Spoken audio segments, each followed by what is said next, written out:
ओम नमो भगवते वासुदेवाय नमः। ओम नमो भगवते वासुदेवाय नमः। आज हम जिस संदर्भ में, जिस प्रसंग में प्रवेश करना चाहते हैं, उस प्रसंग को, उस कथा को हमने अनेक बार सुना है। श्रीमद् भागवत पुराण में ध्रुव चरित्र के रूप में हमने कई बार उस कथा का स्मरण किया है।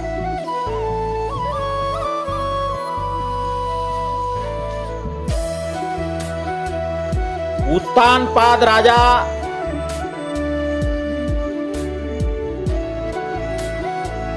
की जो पत्नी है सुनीति, उनके राजकुमार है ध्रुव, और उत्तानपाद राजा ने गंधर्व पद्धति से एक दूसरा विवाह कर लिया। सुनीति रानी घर पर है, लेकिन सुरुचि को साथ लेकर आ गए।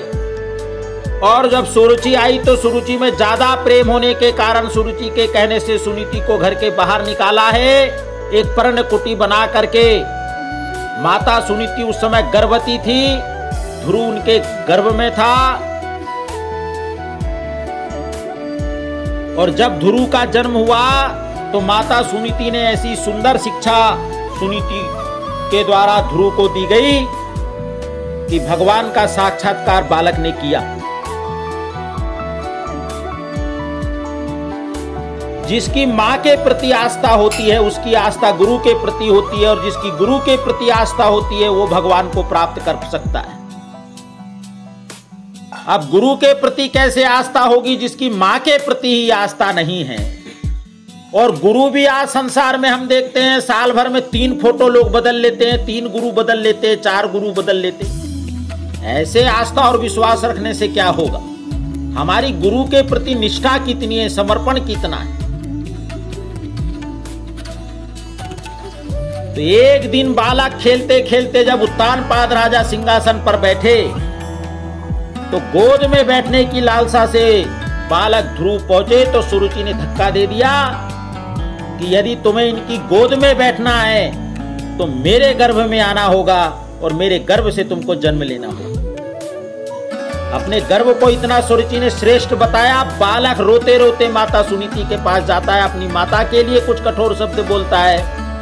अपनी सौतेली माता को अपशब्द नहीं बोलना चाहिए, ऐसा सुरुचि शिक्षा करती है कि बेटा तुम्हारी माता ने जो बात कही है वो सत्य कही है। जो तुम्हारे पिता के भी पिता है, तुमको उनकी गोद में बैठने की लालसा करनी चाहिए।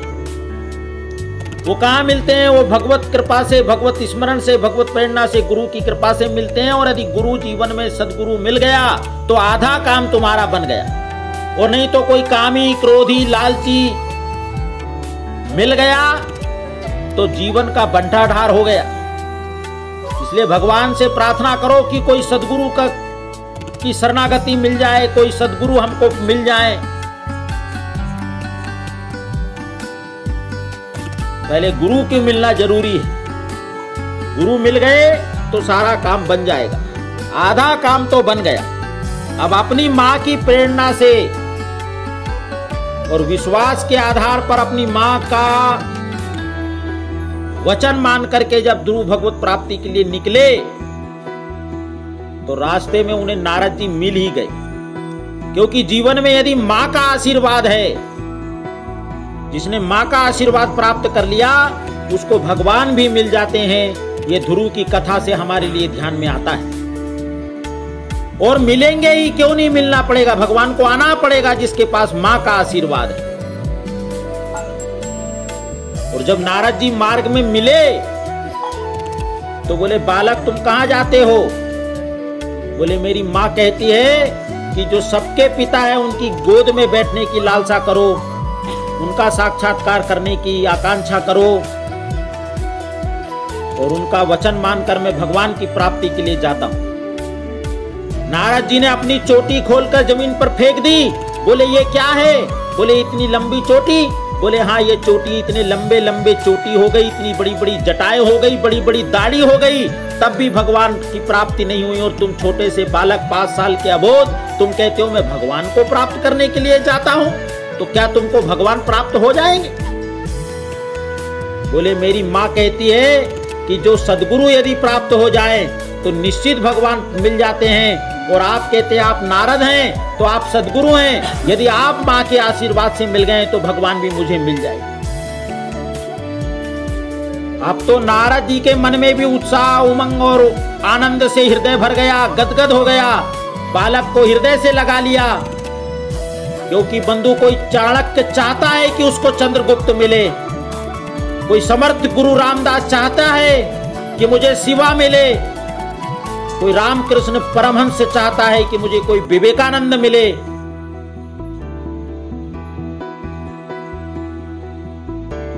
सद्गुरु को ही नहीं ढूंढते, सद्गुरु भी सद शिष्य को ढूंढते हैं। और बालक से नारद जी पूछते हैं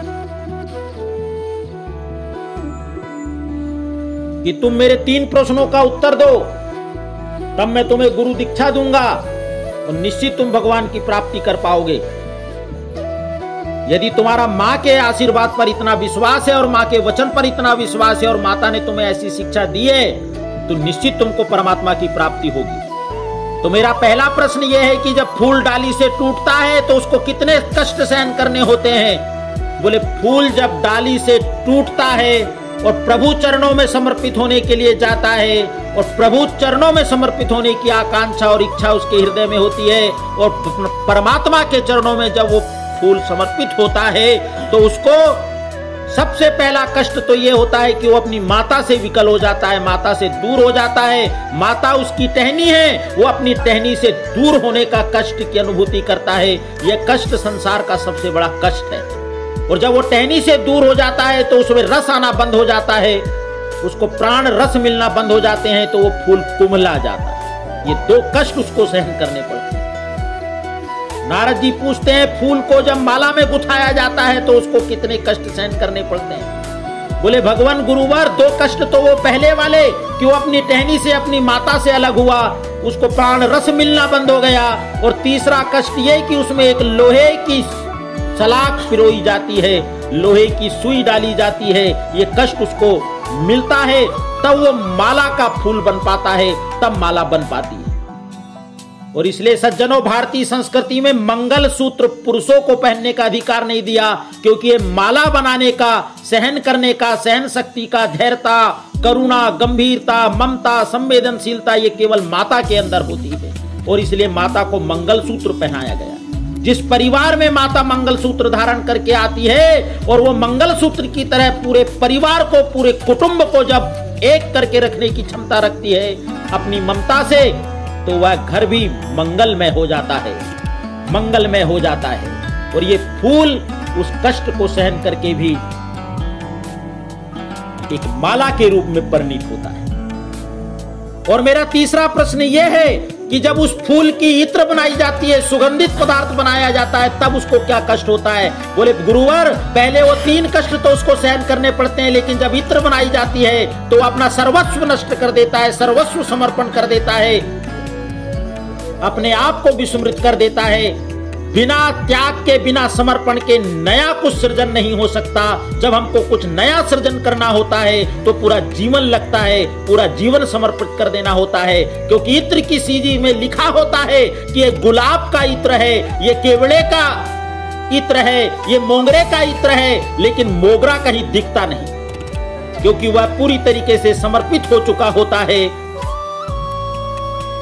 सर्वस्व समर्पण के बाद जब बीज धरती पर कोई वृक्ष बनता है तो बीज अपने आप को समाप्त कर लेता है, समर्पण की उसकी इतनी तैयारी होती। तब तो गुरुवर ने हृदय से लगा लिया, बालक तुम निश्चित परमात्मा को प्राप्त करोगे। मधुवन में जाकर के यमुना के तट पर परमात्मा का भजन करो, ओम नमो भगवते वासुदेवाय, ऐसा गुरु मंत्र दे करके मधुवन, मधुवन इसलिए क्योंकि मन में कोई ईर्षा, कोई द्वेष न रखते हुए कि मुझे जिन्होंने घर से निकाला है उनकी भी मेरे ऊपर कृपा है, इसलिए तुम मधुवन में जाकर के भजन करो। 6 महीने तक ऐसा भजन किया, पहले कुछ महीने तक केवल मात्र फलाहार करते हुए, फिर केवल जल पीकर, फिर जल भी छोड़कर केवल श्वास से, और फिर सांस को भी रोक करके, श्वास को भी रोक करके परमात्मा का भजन किया। जड़ चेतन हो गया, चेतन जड़ हो गया। गंगा पावन यमुना की लहरों से भी ओम नमो भगवते वासुदेवाय सुनाने लगा, वृक्षों से भी ओम नमो भगवते वासुदेवाय का स्वर आने लगा, पक्षी की चहचाट में भी ओम नमो भगवते वासुदेवाय का स्वर आने लगा, सर्वत्र ओम नमो भगवते वासुदेवाय हुआ। नारायण कहते हैं, आज मैं मेरे भक्त का दर्शन करने के लिए जाता हूं। ऐसा लाडला मेरा भक्त है जिसने और बैकुंठ तक इस बात का संदेश पहुंचा दिया। माता लक्ष्मी भी साथ आई हैं, मैं भी ऐसे परम लाडले भक्त का दर्शन करना चाहती हूँ। भगवान आए, भगवान ने ध्रुव को दर्शन दिए। ध्रुव को दर्शन देने के बाद भगवान ने कहा, बेटा ध्रुव, आज तुम्हारी तपस्या के कारण मैं आ गया। जैसे ही भगवान ने ऐसा कहा, ध्रुव ने अपनी छोटी छोटे पांव की एड़ियों को ऊपर करके भगवान के मुख पर अपनी उंगली रख दी। ये माँ का आशीर्वाद है कि आज एक भक्त परमात्मा के मुख पर उंगली रख सकता है। बोले आपको सत्यनारायण कहा जाता है, आप झूठ नहीं बोलते। माता लक्ष्मी प्रसन्न हो गई। यदि पति की कोई गलती पकड़ा जाए, बोले आज ऐसा कोई बालक लाडला भक्त मिला है जो मेरे पति की भी गलती पकड़ता हो। माता ने पूछा, क्या गलती हो गई? बोले माता, मेरी माँ कहती है कि जिनके जीवन में आशीर्वाद होते हैं वह जरूर परमात्मा को प्राप्त करते हैं। तो मेरी तपस्या से नहीं, मेरी माँ के आशीर्वाद से आज मुझे परमात्मा के दर्शन हुए हैं। तो आपने कहा मेरी तपस्या के कारण से, ये मेरी तपस्या का कारण नहीं, मेरी माँ का आशीर्वाद है। और भगवान ने घोषणा कर दी कि तुम्हारी तपस्या और तुम्हारे समर्पण के कारण से मैं तुम्हें आशीर्वाद देता हूं कि तुम 36,000 वर्षों तक कंटक इस धरती का राज भोगने के बाद भूगोल में स्थापित रहोगे, अटल रहोगे। तुम्हारे नाम से अटल शब्द जाना जाएगा, निश्चितता का प्रतीक होगा, अटलता का प्रतीक तुम्हें माना जाएगा। तुम भूगोल में, आकाश में स्थापित रहो। और जैसे ही घोषणा हुई तो ग्रह नक्षत्र ध्रुव जी की परिक्रमा लगाने लगे। पद की घोषणा हुई, 36,000 साल बाद जाना है, भूगोल में स्थापित होना है ध्रुव ने, लेकिन आज से सारे ग्रह उनकी परिक्रमा करने लगे। पद की घोषणा हुई कि लोग परिक्रमा करने लगते हैं। बोलिए लक्ष्मी नारायण भगवान की जय।